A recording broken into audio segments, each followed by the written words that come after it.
जय हिंद। हम लोग ऐसे शुरू कर रहे हैं नया सेशन जो कि पॉलिटी होगा। पॉलिटी में हम शुरू कर रहे हैं भारतीय संविधान। ठीक है, अगर हम भारतीय संविधान की बात को देखेंगे तो सबसे पहले भारतीय संविधान सभा का गठन करने का विचार आया था 1934 में एम एन रॉय। फिर 1935 में पंडित जवाहरलाल नेहरू को यानी कांग्रेस को आया। फिर ऐसे धीरे धीरे करते करते 1946 में आके संविधान सभा बना। संविधान सभा बैठकें हुई, ये 9 दिसंबर 1946, फिर 11 दिसंबर 1946 अस्थायी अध्यक्ष, अस्थायी अध्यक्ष वगैरह बनने लगे। फिर संविधान बनने की प्रक्रिया शुरू हुई जो कि फाइनली तैयार हुआ बन के 1949 में, 26 नवंबर 1949 में, जो कि लागू हुआ कब, तो 26 जनवरी 1950 को।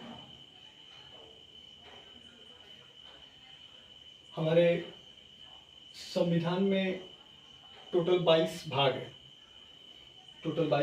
है, और 395 अनुच्छेद है। भाग का अथवा अध्याय, जो कि हम लोग बुक पढ़ते हैं उसमें अध्याय होता है 1, 2, 3, 4, 5 ऐसे करके 10, 12 ऐसे।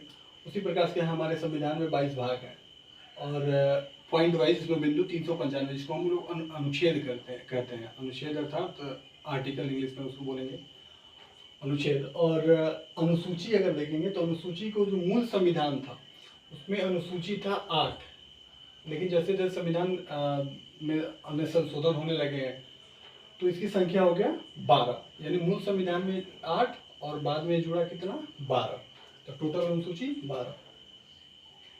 तो हम लोग ये पहले अनुसूची देख लेते हैं, 12 अनुसूची, फिर हम लोग आगे बढ़ेंगे। तो पहला जो अनुसूची है, पहला अनुसूची वो है भारत राज्यों का संघ। ये भारत राज्यों का संघ यानी यूनियन। देखिए, यूनियन का अर्थ भी संघ होता है और फेडरेशन का अर्थ भी संघ होता है। प्रॉब्लम ये है कि फेडरेशन जो है, भाषा दोनों का हिंदी अर्थ हुआ संघ, लेकिन अंग्रेजी दोनों का अलग है। यूनियन जो है वो उसके राज्य कभी टूट करके अलग नहीं हो सकते। यूनियन के राज्य कभी भी टूट के अलग नहीं हो सकते हैं, लेकिन जो फेडरेशन है उसके राज्य टूट के जब चाहे तब वो अलग हो सकते हैं अपना। जैसे कि अमेरिका में राज्य हैं, राज्य वो अपना कुछ हिस्सेदारी करके एक संघ बना है, केंद्र बना है, लेकिन भारत में ऐसा नहीं है। भारत के जितने भी राज्य हैं, जितने भी केंद्र, कभी भी टूट के वो भारत से अलग नहीं हो सकते। तो ये इसका अर्थ हुआ यूनियन। ठीक है, तो पहला अनुसूची है भारत राज्यों का संघ। ठीक है, दूसरा अनुसूची है कि जो बड़े बड़े जैसे कार्यपालिका के कुछ लोग हैं, तो उन लोगों का वेतन। ठीक है, उन लोगों का वेतन। और दूसरा है वेतन हो गया। तीसरा है शपथ, इन लोगों का शपथ, जो भी बड़े बड़े अधिकारी या कार्यपालिका के लोग होते हैं उनके शपथ हो गया। तो 2 नंबर पे वेतन है उनका, 3 नंबर पे उनका शपथ है। तो याद करने का एक सफल तरीका होता है कि आप रिकॉल करते जाइए। जैसे 1 नंबर भारत राज्यों का संघ यानी यूनियन, अनुसूची, दूसरा अनुसूची वेतन, तीसरा अनुसूची शपथ। अब चौथा है राज्यसभा में सीटों की संख्या, मतलब राज्यसभा में किस जगह से कितना सीट देना है या कितना सीट रखना है, ये सब है चौथी अनुसूची में। ठीक है, पांचवी अनुसूची में एससी और एसटी, मतलब देश में जो एससी एसटी हैं जितने भी क्षेत्र में हैं उनके लिए एक विशेष प्रावधान देगी सरकार। ठीक है, उनके लिए एक विशेष प्रावधान होगा। छठी अनुसूची में है कि पूर्वोत्तर के 4 राज्य, कौन कौन से, तो असम, मेघालय, त्रिपुरा और मिजोरम। असम, मेघालय, त्रिपुरा और मिजोरम, पूर्वोत्तर के 4 राज्य। तो फिर से एक बार रिकॉल कर लेते हैं। तो पहली अनुसूची में भारत राज्यों का संघ, दूसरी अनुसूची में वेतन, तीसरी अनुसूची में शपथ, चौथी अनुसूची में राज्यसभा में सीटों की संख्या। ठीक है, और पांचवी अनुसूची में देश में एससी और एसटी के लिए विशेष प्रावधान। तो छठी अनुसूची में क्या है कि पूर्वोत्तर के 4 राज्य जैसे असम, मेघालय, त्रिपुरा, मिजोरम के लिए विशेष प्रावधान। ठीक है, सातवीं सूची में है कि सूचियां, जैसे संघ सूची, राज्य सूची और समवर्ती सूची, मतलब देश को 3 भागों में बांटा गया, जैसे कि संघ सूची हो गया, राज्य सूची हो गया, समवर्ती सूची हो गया। ठीक है, समवर्ती सूची हो गया। तो संघ सूची में अगर देखेंगे मैंने यहाँ पे लिखा नहीं है लेकिन हम बता दे रहे हैं कि संघ सूची में 100 विषय है, राज्य सूची में 61 विषय है और समवर्ती सूची में 52 विषय है, ऐसे करके विषय है, ठीक है। और 8वीं अनुसूची में है 22 भाषा, मतलब जो भी संविधान में भाषा है वो 8वीं अनुसूची में उसको दर्ज किया गया है। 22 को भाषा है भारतीय संविधान में। 9वीं अनुसूची, अब यहाँ तक 8वीं अनुसूची तो मूल अनुसूची है जो मूल संविधान में जुड़ा था, लेकिन 8वीं के बाद जो 4 है ये अलग अलग बार संशोधन करके इसको बनाया गया है। तो जो 9वीं अनुसूची में है, तो जो 9वीं अनुसूची है वो है भूमि सुधार यानी जमींदारी उन्मूलन, ठीक है, 9वीं अनुसूची। 10वीं अनुसूची हुआ, मैं बाद में आगे करके अनुसूचियाँ भी पढ़ाऊंगा जिसमें कि आपको सारा चीज़ें डिटेल से पता हो जाएगा कि चैप्टर वाइज करके कि ये कब कब जुड़ा, कैसे कैसे इसमें आगे का प्रावधान है। 9वीं अनुसूची में भूमि सुधार, ठीक है। 10वीं अनुसूची में दल बदल जो कि मानव संविधान 1985 के तहत बना था, दल बदल। और 11वीं अनुसूची में है पंचायत जो है ये है 11वीं अनुसूची में। और 12वीं अनुसूची में है नगर पालिका, ठीक है, 12वीं अनुसूची में नगर पालिका। तो अब एक बार हम लोग रिकॉल कर देते हैं। भारतीय संविधान में 22 भाग 395 अनुच्छेद और 12 को अनुसूची। इसमें अनुसूचियों में है, पहला में भारत राज्यों का संघ, दूसरा में है वेतन, तीसरा में है शपथ, चौथा में है राज्यसभा में सीटों की संख्या, 5वां में है एससी और एसटी के लिए विशेष प्रावधान, 6वीं में है, 6वीं अनुसूची में है कि पूर्वोत्तर के 4 राज्य असम, मेघालय, त्रिपुरा, मिजोरम के लिए। 7वां अनुसूची में है संघ सूची, राज्य सूची और समवर्ती सूची। 8वां सूची में 22 भाषा। 9वीं सूची में भूमि सुधार। 10वीं सूची में है दल बदल और 11वीं सूची में है पंचायत। 12वीं सूची में है नगर पालिका, ठीक है। तो याद करने का एक सबसे अच्छा तरीका ये है कि किसी भी ऑनलाइन टीचिंग में ऑनलाइन टीचर का एक वीडियो देखिए, उसको याद कीजिए रिकॉल करके, और फिर कोई भी बुक लीजिए, कोई भी बुक हो उसको आप देख लीजिए बस, और उसको रिवाइज करते रहिए, डेली वाइज रिवाइज करते रहिए, हो जाएगा, अब तक पूरा चीज़ याद हो जाएगा। अब हम लोग चलते हैं अपने अनुच्छेद पे, ठीक है। तो जो हमारा पहला भाग है, अध्याय जो है, उसमें है कि संघ और राज्य क्षेत्र, मतलब जो पहला अध्याय है उसमें एक संघ और उसका राज्य क्षेत्र, जो कि अनुच्छेद है 1 से 4 तक, ठीक है। पहला भाग संघ और राज्य क्षेत्र, अनुच्छेद 1 से 4 तक है, अनुच्छेद 1 से 4 तक। तो हम लोग बारी बारी से करके अनुच्छेद देख लेते हैं। तो अनुच्छेद 1 में है कि भारत राज्यों का संघ, जो कि मैंने पहले भी आपको बताया कि भारत राज्यों का संघ अर्थात यूनियन, ठीक है। भारत राज्यों का संघ अर्थात यूनियन में है भारत, और फेडरेशन में है अमेरिका, ठीक है। तो अमेरिका के राज्य कभी भी उससे टूट के अलग हो सकते हैं, कोई भी उसका राज्य हो। अनुच्छेद, दूसरा अनुच्छेद है कि विदेशी राज्यों का भारत में मिलाना, ठीक है, विदेशी राज्यों को भारत में मिलाना, ओके। दूसरा अनुच्छेद में, एक सेकेंड, भारत में मिलाना, ठीक है,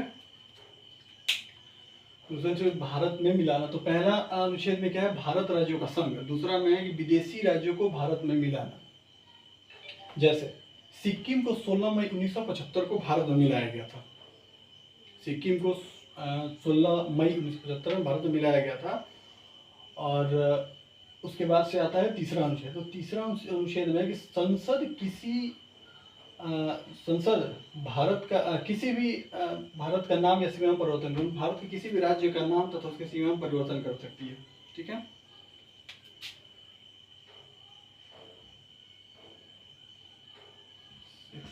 संसद किसी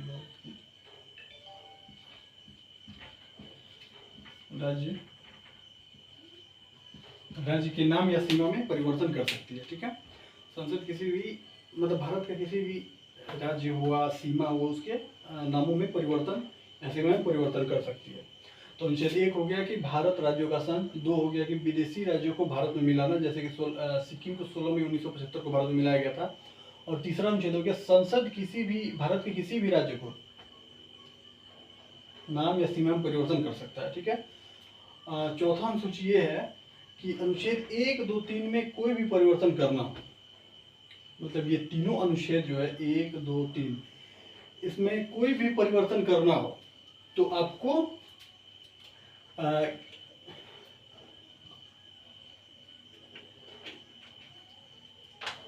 तो संसद के साधारण बहुमत के साथ उसको आप संशोधन कर सकते हैं। ठीक है। ऐसा उसमें नहीं है कि अब फिर से आपको 2/3 संसद का बहुमत चाहिए उसके बाद होगा, नहीं। ये 1, 2, 3 में कोई भी परिवर्तन करना हो बाद में तो उसको बहुमत साधारण भी होगा तो भी चलेगा, उससे कोई दिक्कत नहीं है। तो ये 1, 2, 3, 4 हो गया। तो हमारा भाग 1 खत्म हो गया। ठीक है। तो हम लोग एक बार रिकॉल कर लेते हैं कि भाग 1 में संघ का नाम और उसका राज्य क्षेत्र अनुच्छेद 1 से 4 तक। तो पहला अनुच्छेद में गया कि भारत का राज्य उसके संघ। दूसरा अनुच्छेद में है विदेशी राज्यों का भारत में मिलाना, जैसे 1675 को मिलाया गया था सिक्किम को। तीसरा अनुच्छेद में कि संसद भारत के किसी भी राज्य के नाम तथा उसकी सीमा परिवर्तन कर सकती है। चौथा अनुच्छेद में कि 1, 2, 3 में कोई भी परिवर्तन बाद में करना हो तो उसको साधारण बहुमत से भी उसको किया जा सकता है। ठीक है। अब हम आगे देखते हैं भाषा के आधार पर गठित पहला आयोग। ठीक है।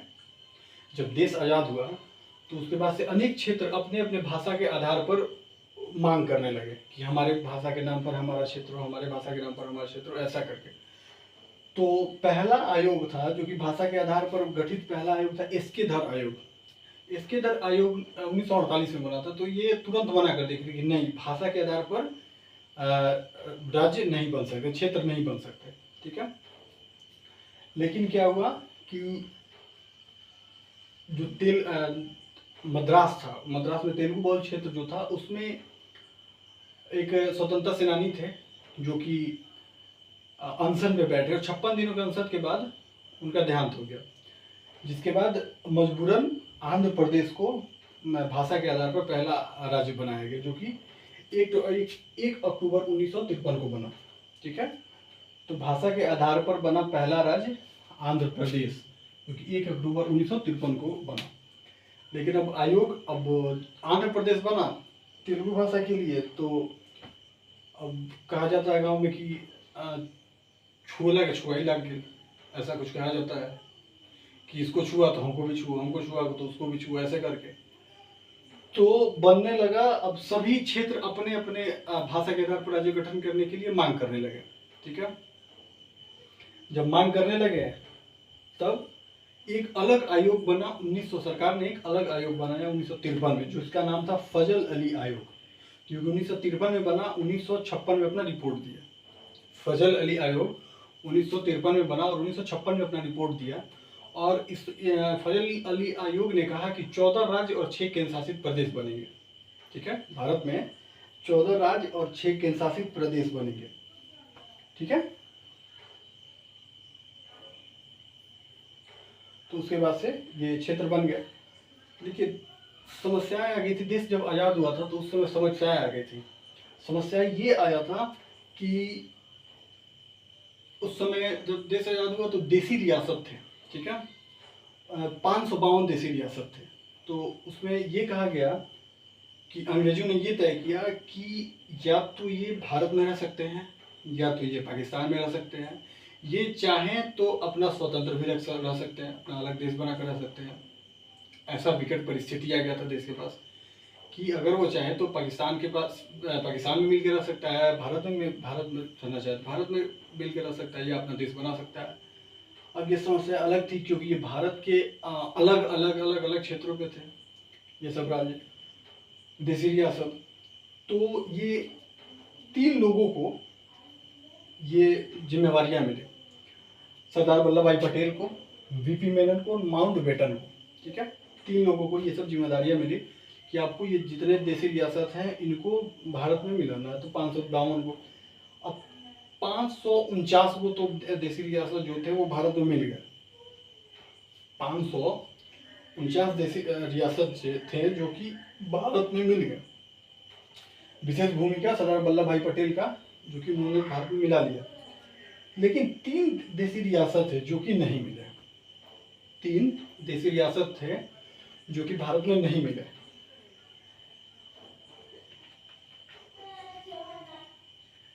तीन देसी रियासत जो कि भारत में नहीं मिले, कौन कौन थे? हैदराबाद, जूनागढ़ और जम्मू कश्मीर। ओके, कौन कौन से? तो 549 तो मिल गए आसानी से, लेकिन 3 जो थे हैदराबाद, जूनागढ़ और जम्मू कश्मीर, ये नहीं मिल रहे थे भारत में। अब समस्या खड़ी हो गई, ये तीनों कैसे नहीं मिलेंगे? ठीक है, तो हैदराबाद ठीक है। तो ऑपरेशन पोलो के तहत क्या हुआ कि सरदार वल्लभ भाई पटेल ने क्या किया कि पुलिस के वर्दी में, ठीक है, पुलिस के वर्दी में यहाँ सेना को भेज दिए। ठीक है, पुलिस के वर्दी में सेना को भेज दिए, ठीक है, हैदराबाद में, और इसको भारत में मिला दिया गया। ठीक है, प्रॉब्लम ये था कि हैदराबाद पाकिस्तान में मिलना चाहता था। ठीक है, लेकिन अब दिक्कत थी, इसको तो भारत में मिलाना है, तो इसको मिला लिया गया। अब दूसरा बारी आया जूनागढ़ का। तो जूनागढ़ में को क्या किया गया कि जनमत संग्रह, यानी कि वहाँ के मतलब लोगों से अनुमति लेकर लोगों को अपने में मिला करके उसको मिला लिया गया। तीसरा जो सबसे बड़ा समस्या था वो था जम्मू कश्मीर के साथ। ठीक है, तीसरा सबसे बड़ा समस्या था वो था जम्मू कश्मीर के साथ। वहाँ के राजा थे हरि सिंह, जम्मू कश्मीर के राजा हरि सिंह थे। तो हरि सिंह जो थे उनका एक ये था कि ना ही मैं भारत में मिलूंगा, ना ही मैं पाकिस्तान में मिलूंगा, ना ही मैं भारत में मिलूंगा, ना ही मैं पाकिस्तान में मिलूंगा, मैं अपना खुद का देश बनाऊंगा, उसका प्रधानमंत्री रहूंगा। ठीक है, और आ गया समस्या कि ये तो मिल नहीं रहा है। अब तब तक क्या हुआ कि तुरंत अब भारत में मिला नहीं, पाकिस्तान में मिला नहीं, खुद ही बनाना चाहता था अपना प्रधानमंत्री। तो फिर तुरंत पाकिस्तानी सेना ने वहां पे अपने लोगों को भेज दिया, कह सकते हैं कि अपने लोगों को भेज दिया। ठीक है, अपनी सेना, और अपनी सेना भेजने के बाद उसको सेना भेजा, तब तक वहां ये हो गया कि सारे वहां पे मार काट शुरू होने लगा।